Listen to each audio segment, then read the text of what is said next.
What's up, you guys? Sorry, got my earphones in here. How's it going? Dr. Jeff. So let's make it happen, you guys. Let's get down to Rythmia. We're opening up soon. Call and book. Get your trip going. Now, something that I've been thinking about this week is, we all go through struggles. We all go through hard things and difficult stuff, right? Whether it's people dealing with addiction or dealing with anxiety or depression or loss, and family members pass on, or, we're struggling with money or whatever, right? Or we have so-called personality disorders. And we, when we're in a crisis, people tend to, including myself, tend to look outward to try to think like, who around this area that I'm dealing, who in my life can help me?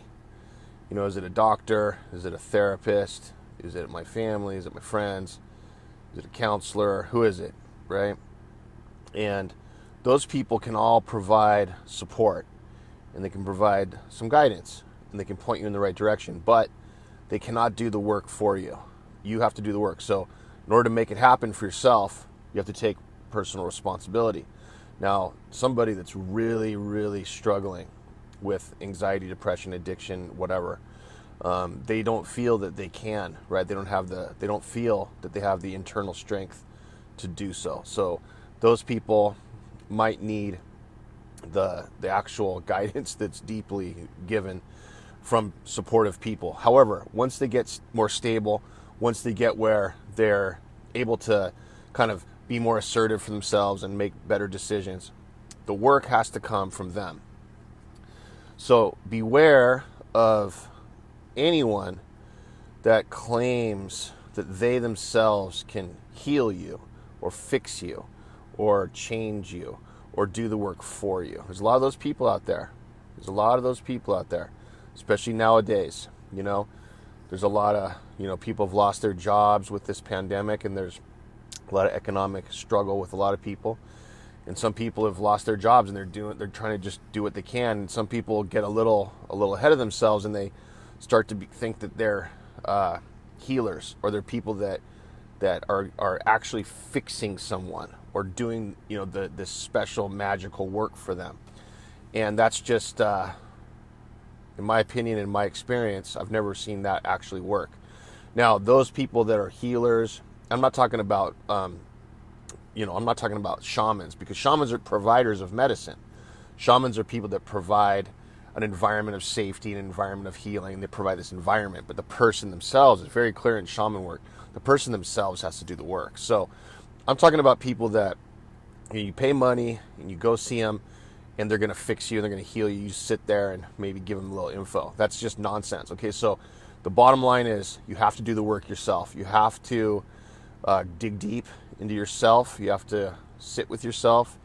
You have to own all the things that you're dealing with. And sometimes there's things that we're not aware of.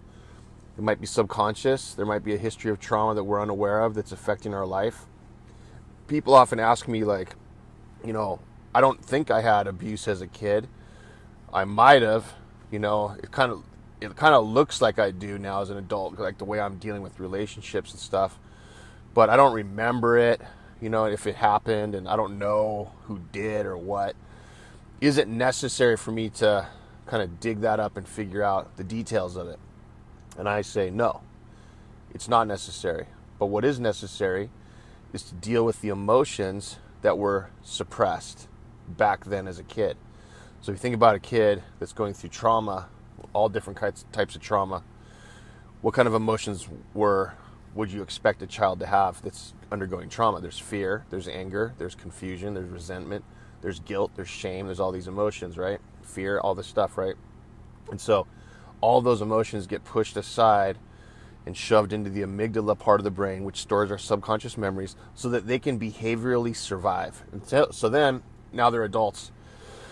And those emotions that they shoved there in the amygdala of fear, shame, guilt, anger, resentment, all that stuff, right, from childhood, it starts to kind of seep into the prefrontal cortex. It starts to impact our lives. And so if I don't trust people, and I have fear and guilt and shame. Well, that's how I engage with the world, especially with relationships. That sort of plays out for me.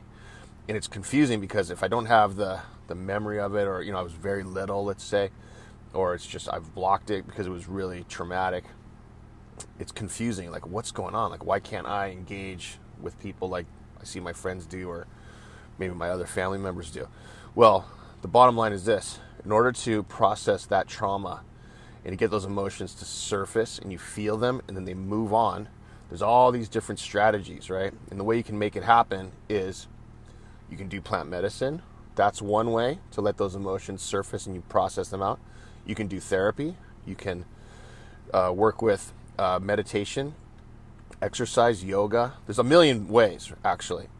What I prefer is a combination of a couple different things. I prefer, for those that qualify and that are appropriate to do so, plant medicine helps crack open the situation quickly, and you can deal with it quicker.